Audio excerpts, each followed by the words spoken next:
number of years ago now, right before my cousin's wedding, my dad took him aside and told him the secret of a successful marriage. All you need to do is make every day like your wedding. Just stand there smiling at her, and when she looks at you, say yes. I've told that story to a number of couples preparing for marriage, and we chuckle at it. But there's something true about the fact that the wedding, the moment they promise lifelong fidelity and love to one another, being something that's meant to be reflected throughout the whole length of their marriage.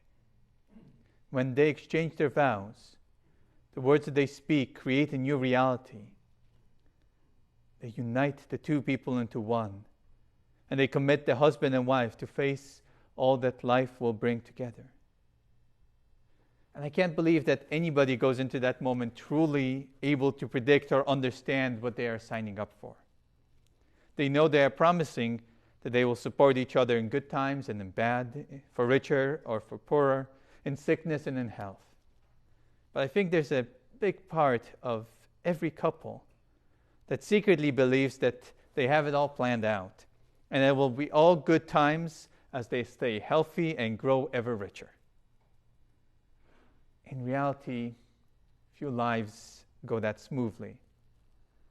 The love they declared in that small moment when they exchanged their vows has to be great enough to overcome all the challenges, difficulties, and disappointments that will come over the course of their life together. And that's no small thing. That is why the grace of the sacrament of marriage is so very important. It provides them with a reserve of strength and support for those tough moments.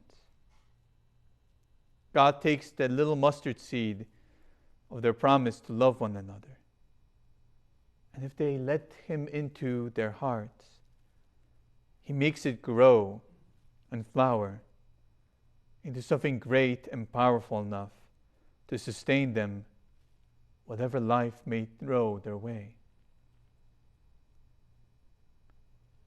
So for those of you who are married, make sure you are praying to have the grace of the sacrament of marriage continually grow into your heart. That the seed planted in the moment of your wedding will keep growing into a great and powerful bush that will continue to feed and strengthen you.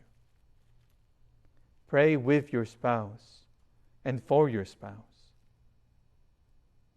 Make sure that you are supporting one another with that respect and mutual care that Christ and the Church have for each other.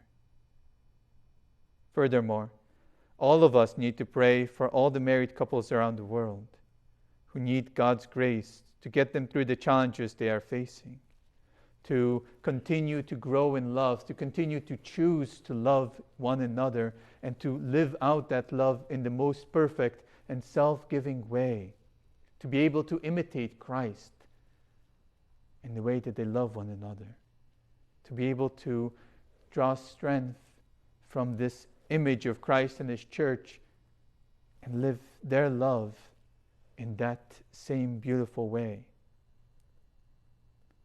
That's always important to do.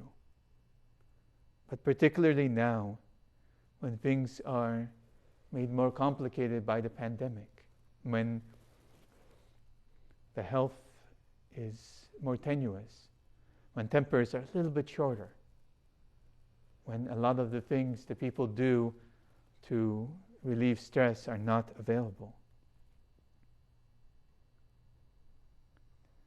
While my dad's suggestion to my cousin was a joke, there is some wisdom in it. Marriage is meant to be a lifelong continuation of the wedding day. After all, the grace that is present in the moment when a couple exchanges their vows is meant to continue to grow and strengthen them. If they're able to keep returning to that moment through prayer, God will take the seed of their commitment to each other and make it into something so great and powerful that will support them through a lifetime of joys and challenges, so that they will be able to keep choosing to love each and every day, every morning. And that love will grow through God's grace, in good times and in bad, for richer or for poorer, in sickness and in health.